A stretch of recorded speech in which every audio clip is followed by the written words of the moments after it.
Dans le noir, plongé dans l'horreur. Bonsoir à toutes et à tous, petit message avant que vous ne découvriez cet épisode. Vous allez le constater, il y aura des soucis sonores de mon côté. En effet, j'ai testé d'enregistrer mon entretien via Zoom. Alors plutôt bonne nouvelle, on entend très bien mon invité Sophie, mais moi c'est un peu la galère. J'ai préféré le garder tel quel et ne pas le réenregistrer pour garder le côté naturel de l'échange. Je vous prie de m'excuser par avance. Installez-vous confortablement, prenez du lait, du café, du thé, peu importe, mais en tout cas, profitez dans le noir. Sophie de Brune, qui êtes-vous? Est-ce que vous pouvez vous présenter pour les auditeurs de Dans le Noir?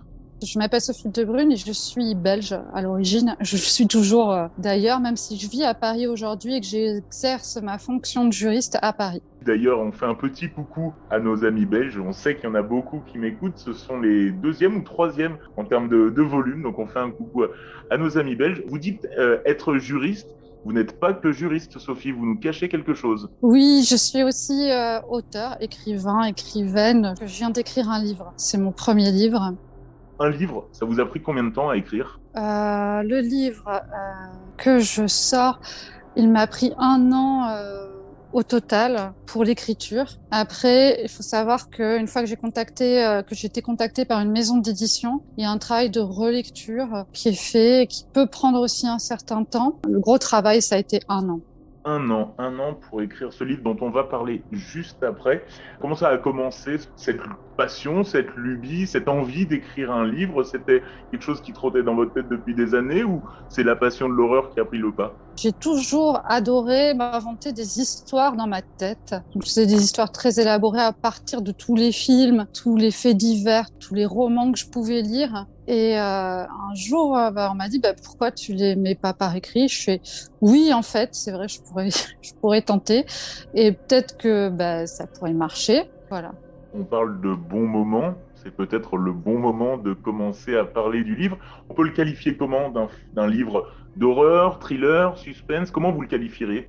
Alors, thriller psychologique, je suis très fait divers, très fait divers. C'est pour ça que j'ai commencé par ça. C'est un roman à la première personne. C'est une fille, une femme plutôt, qui se retrouve impliquée dans la disparition de sa belle-mère. L'histoire, elle peut être assez marrante dans certains contextes parce qu'on sait que les relations avec les belles-mères sont pas toujours faciles. C'est aussi un peu dramatique parce que sa vie est pas toujours été facile. J'ai essayé un peu de mêler le tragicomique, parce que le but c'est pas non plus de faire un roman noir. Elle a essayé au fil des pages expliquer ce qui s'est passé, voir un peu, essayer de comprendre aussi tous les mécanismes de sa vie qui l'ont amené à se retrouver dans cette histoire, c'est-à-dire incriminée par la police pour un fait dont elle s'estime pas coupable. Et voilà, avec quand même quelques twists à la fin, que je préfère ne pas dévoiler. Bien sûr, et je ne chercherai pas à les dévoiler, sinon il n'y aurait pas d'intérêt à publier l'épisode. J'avais une petite demande. On est quand même dans un podcast lié à l'horreur, à l'histoire d'horreur. Est-ce que vous auriez un petit passage à nous lire ou quelque chose que vous aviez en tête? Peut-être un passage saillant pour faire languir nos auditeurs? Là, j'en ai un, disons, je vais le lire. J'étais couchée sur le mince matelas. Je devais avoir l'air de dormir, car je n'exécutais aucun mouvement et gardais les yeux bien fermés. Mais contrairement aux apparences, une grande agitation intérieure m'animait. J'avais mal au dos, les muscles de mes jambes et de mes bras, raidis par ces heures d'impassibilité nerveuse, me faisaient beaucoup souffrir. Sous mes paupières, la lumière des néons fixée au plafond filtrait. J'avais la bouche sèche, un goût amer au fond de la gorge, le sang battait dans mes tempes. Mon estomac n'était plus qu'une boule d'acide qui me grignotait de l'intérieur et dont la douleur irradiait tout au long de mon abdomen. Les symptômes du stress se conjuguaient à la crise de manque de médicaments. Je me sentais dans un inconfort total, comme des vagues. Chaque respiration faisait monter la nausée. J'adoptais une immobilité résolue. Mon esprit était totalement absorbé par la contemplation. Des signaux envoyés par mon corps, il n'y avait plus de pensée, plus de stratégie, encore moins de repos. Seule comptait la marée montante biologique des douleurs physiologiques. Nickel, parfait. Bon, J'espère que mes auditeurs, pardon, en seront convaincus. Vous parliez de thrillers, de faits divers, vous dites en être passionné. Est-ce que vous avez, puisqu'on est dans le domaine du podcast, ou peut-être, pourquoi pas, de la vidéo si vous n'avez pas d'idée de podcast, à suivre si on est fan justement de thrillers, de suspense et de faits divers? Pour les faits divers, je regarde tout. Donc c'est compliqué. Faites entrer l'accusé, tout ce qui passe sur Netflix. Je regarde sur des chaînes YouTube que Victoria Charlton, mais aussi Lionel Camille. Il y en a plein. Il y en a des Français là. Les podcasts, il y en a aussi beaucoup. J'écoute des podcasts québécois qui sont Distorsion. J'écoute Dans le Noir, bien sûr. Donc voilà, et j'achète les livres. En fait, tout ce qui peut avoir un rapport avec le fait divers. Et depuis que je suis toute petite, parce que je me souviens que je regardais déjà Perdu de vue et Témoin numéro 1 quand j'étais petite, c'est pour vous dire. Super. Et dans le fait divers, c'est quoi qui vous fait vibrer? C'est le fait que on retrouve peut-être jamais la personne, que c'est le côté lugubre, macabre, c'est les cadavres. Qu'est-ce qui vous fait vraiment trembler et vous faire accrocher finalement à ce format-là? Ce que j'aime beaucoup dans le fait divers, c'est le mystère derrière la personne qui est auteur des crimes. Qu'est-ce qui a pu l'amener à faire ça? Plus on étudie, plus on se rend compte qu'il y a une myriade de profils possibles, qu'il peut avoir des raisons qui sont variées.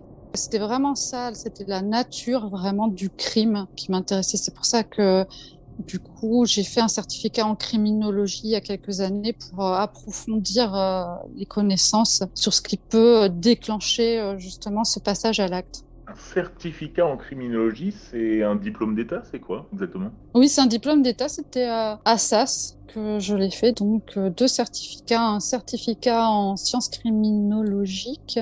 C'était surtout basé sur la psychologie, la psychiatrie, le passage à l'acte, la victimologie. Les personnes qui veulent le faire, bon, c'est en journée, tout ça, mais qui ont du temps libre, moi, je conseille vivement de s'inscrire. C'est génial, c'est super intéressant. Je vais terminer sur deux questions. La première, c'est pour nos auditeurs ici, ceux qui nous écoutent et qui vous écoutent, Sophie, en ce moment, donnez-leur une phrase, un mot, une raison d'aller foncer acheter votre livre sur la Fnac ou dans les magasins. Le mystère. Le mystère. Comment dire, le mystère de l'être humain. Tous les ressorts psychologiques qu'il peut y avoir chez un être humain. Parce que là, c'est un livre à la première personne, donc on voit vraiment, le but était vraiment de décomposer comment une personne qui est dans une situation stressante peut réagir et tous les secrets qu'elle peut cacher. Parfait. Et deuxième question, celle qui pourrait intéresser les lecteurs qui vont se mettre à lire du Sophie de Bruyn. On a eu un premier livre. Est-ce qu'on en aura éventuellement un deuxième? Oui, j'ai commencé à écrire. Ce serait plus du coup horreur, hein, histoire de possession démoniaque. Hein. Outre tous les sujets de faits divers que je regarde, j'ai aussi une passion énorme pour les films d'horreur, et notamment sur ce qui est possession démoniaque. Et donc là, bon, j'ai décidé d'aborder ce sujet. Un petit film à nous conseiller éventuellement? Un classique du genre L'Exorciste de Friedkin. Hein. Pour moi, ça reste le meilleur. C'est toujours celui qui me fera le plus peur au final, je crois. C'est celui par lequel beaucoup on a commencé l'horreur et finalement dont les images restent gravées. Je termine avec une question qui n'est pas une question en fait, qui est plutôt une interrogation par rapport à cet entretien-là. Est-ce que soit une question supplémentaire, soit une précision, est-ce que vous souhaitez éventuellement ajouter quelque chose ou bien parler d'un point qu'on n'a pas évoqué? Oui, c'était sur un phénomène paranormal que j'aurais pu vivre parce que j'en ai vécu un. J'en parle quasiment jamais, mais c'est vrai que à chaque fois que j'y repense, ça me terrifie.